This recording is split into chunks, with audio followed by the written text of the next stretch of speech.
Yes, that is right. Shares of AMC are down 99% since hitting their high during the pandemic. You might remember that this was one of those meme stocks that absolutely took off.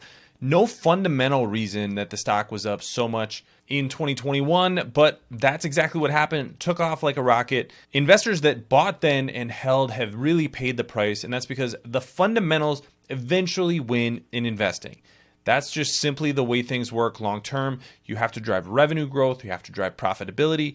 And if you don't do those things, eventually a stock will come down to earth. That's exactly what we've seen from AMC. And I want to go through exactly why this company has fallen as much as it has, why there may be a little bit of light at the end of the tunnel. Pretty good year for Hollywood in 2024, and that momentum is picking up. And I want to go through exactly the reasons, but I want to go through the history of AMC, why it's down 99%, and what investors can learn from that. My name is Travis Hoium. Thanks for watching Asymmetric Investing. Please subscribe here on YouTube for all my content, and thanks to this video sponsor, The Motley Fool. If you go to fool.com/ASYM, they'll give you their top 10 stocks to buy right now. So first off, I want to show the chart, and this is just drawdowns of AMC stock. And this is what shows how far the stock has fallen since 2021. You can see that 99.1% is how much the stock is down. But let's put that into a little bit of context. The business itself has been struggling for years. This chart shows the company's revenue and gross profit. So revenue is in red, gross profit is in blue. The reason that these two numbers are so important is because AMC really operates a high fixed cost business. A vast majority of the cost that goes into their business is renting the big multiplexes that you probably have somewhere near you. That is a fixed cost. They got to pay rent on that. They have staff that they have to have running those facilities. There's not that much staff that actually needs to run a theater these days. But if you don't have revenue coming in the door, you're not going to be able to cover those fixed costs. So you can see here that revenue has just been devastated since the pandemic began, dropped about 80% during 2020, has still not recovered since then. And the trends for the industry are getting better, but they're definitely not back to where they were. Let's look at the Box Office Mojo data. Box Office Mojo has a ton of great data about the movie industry, basically every single box office number you could ever want, going back historically back to 1977. You can see that there was consistent growth at the box office. Now, the number of people actually going to see movies was declining during the 2010s, but the price to go to a movie was going up. So that's why you see the box office numbers were actually getting a little bit better. $11.4 billion in 2019. That dropped to $2.1 billion in 2020. Now, back to almost $9 billion last year. This year, probably going to be down a little bit unless we have a really big second half of the year, but that is definitely possible. Had a couple of really big movies in the last few months with Inside Out 2 and Deadpool and Wolverine. And that's ultimately what's going to drive AMC's revenue and ultimately gross margin. But again, we're not back to where we were in 2019, and that is why the business is struggling as much as it is. Let's look at the company's operating costs, because I think fundamentally this is the challenge. And look at the trend here of SG&A is in red, and then depreciation and amortization is in blue. But you add those two together and you get a relatively fixed cost structure over the years. Since 2017, those costs have not come down significantly as box office revenue has come down. So this is not a variable cost business. This is much more of a fixed cost business. You need to have operating leverage. You need to have growing revenue to be able to drive the business. Where are they going to be able to grow revenue? I want to look at some of the really interesting numbers, because you may think you kind of know how the numbers work for a company like AMC, but I think these are really striking when you look at them. Food and beverage is actually very critical for AMC. $367.1 million worth of revenue in the most recent quarter. The cost of that revenue, just $69.9 million. So the gross margin on everything that you buy at the concession stand is about 80%. What does it cost for movies? Admissions revenue, $564.4 million. Film exhibition costs is about half of that. And then you have the operating expenses and rent. You should really include the rent in the cost to exhibit films, because that's going to be that fixed cost. And then some of the operating expenses as well. So you could argue, depending on how you want to divide these costs up, that it actually costs AMC more money to show films than what their costs are.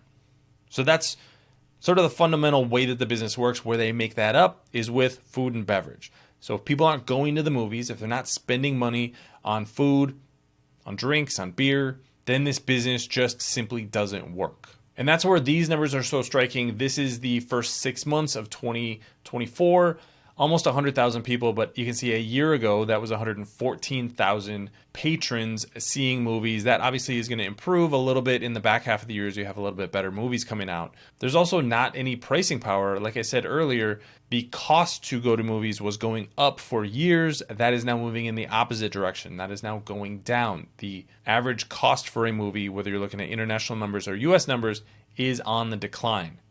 Where are they making that up? Food and beverage. So don't be surprised about that at all. So why is this also problematic for AMC? Why is the stock dropping as much as it has? It comes down to the risk on the balance sheet.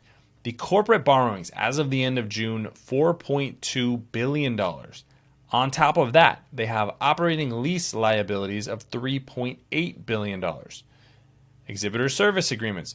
There's all kinds of future costs that are already built into the business, and yet you're not having growing revenue. Are people going to go back to the box office? If we get back to those 2018, 2019 numbers, that could be a very profitable business once again, but you still only have $770 million worth of cash on the balance sheet, a little bit of restricted cash. But you add all of these up, this is the consolidated statement of cash flows. And for the first 6 months of the year, you get negative cash flow from operations of $222.9 million. So the cash situation is getting worse at AMC. Thanks to our friends at The Motley Fool for sponsoring this video. Visit fool.com/ASYM for the top 10 stocks to buy right now. Why is AMC's stock down 99% since its peak during the pandemic? Well, the recovery that a lot of people expected just simply never happened. So the company has a lot of debt on its balance sheet. The economics of running a theater just has not gotten back to where it was pre-pandemic. That means that the operating leverage that is oftentimes so positive for companies that are growing their revenue has worked against the company because you have all of those fixed costs that go into running a theater. The question for investors today is that going to improve anytime soon? There are some green shoots out there. I mentioned Inside Out 2, Deadpool and Wolverine. Those movies have done really well, brought people back out to the box office. Are we going to get back to the point where we're doing 10, 11, 12 billion dollars worth of box office in the United States? I don't think that's going to be the case. And part of it is because these streamers are the same companies that are distributing movies through movie theaters. They do want to get that box office revenue, but most of that box office revenue comes in just the first few weeks. So they want to have that first few weeks of revenue, and then they want to get that product on the streaming service as quickly as possible. So there's going to be a subset of customers that are going to say, hey, you know what? I'm going to simply wait until the movie comes out on streaming. That's a windowing strategy that used to take a very, very long time. That time has compressed over the last decade as these companies have relied less on the box office and relied more on things like streaming. I don't think that trend is going to change anytime soon. I think the resulting impact for a company like AMC is they're going to shut down some of their less profitable theaters. That's going to reduce some of their costs, but it isn't going to change the fundamental debt that they have on the balance sheet that they're going to have to repay with fewer theaters long term. Those individual theaters may be more profitable, but have much more debt overhang on a per theater basis. I think that's the fundamental problem. If you see a huge recovery in the box office, this could be a stock that could absolutely recover, but I simply don't see that, and that's why I'm staying away from AMC.